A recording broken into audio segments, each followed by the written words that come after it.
finally guys फेरि हामी आइसकेको छु एक नयाँ ब्लग लिएर आइफोन सुटिङ र गाइस आज हामी मल फाल्न आएको थिएँ र यता मेरो दाइ चाहिँ मल फाल्दैछ खेतमा कस्तो मजाले फाल्दैछ यता हेर्न सक्नुहुनेछ यो ब्लगमा र यो हाम्रो खेत हो अहिले पानी सानी लागिसकेको छ यो चाहिँ मलको बोरा यो मलको बोरा हेर्नुस् यही मल फाल्दैछु यो भित्रको मल पनि हेर्न सक्नुहुनेछ र यो चाहिँ बाटो हाम्रो खेतको छेउमा बाटोमा उभि फालेको छ अहिले खेतभित्र पसेको छैन र बाटोदेखि नै चलाएर फाल्दैछ मल र यता हेर्नुस् दाहिने हातमा पक्रेर मल कस्तो मजाले फाल्दैछ र गाइस तपाईहरु पनि फाल्नु भएको छ होला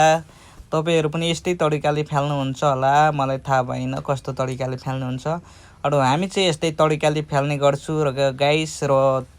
हेर्न सक्नुहुनेछ हामी कस्तो तरिकाले फाल्छु मल चल र आज हामी यता यो बोराको मल यो खेत सबै फाल्ने छु र आधी बोरा चाहिँ फालिसक्यौं र अब आधी बोरा छ यो साइकलमा चाहिँ म मल ल्याएको थिएँ यो साइकल चाहिँ हेर्न सक्नुहुनेछ यो साइकलमा चाहिँ म मलको बोरा लोड गरेर आएको थिएँ र यता मेरो खेतहरू यता यो खेतको छेउमा हाम्रो बाटो अस्ति भर्खरै गिटी हालेको थियो बाटोमा सफाई हालेको थियो आजको लागि थ्यांक यू फेरि भोलि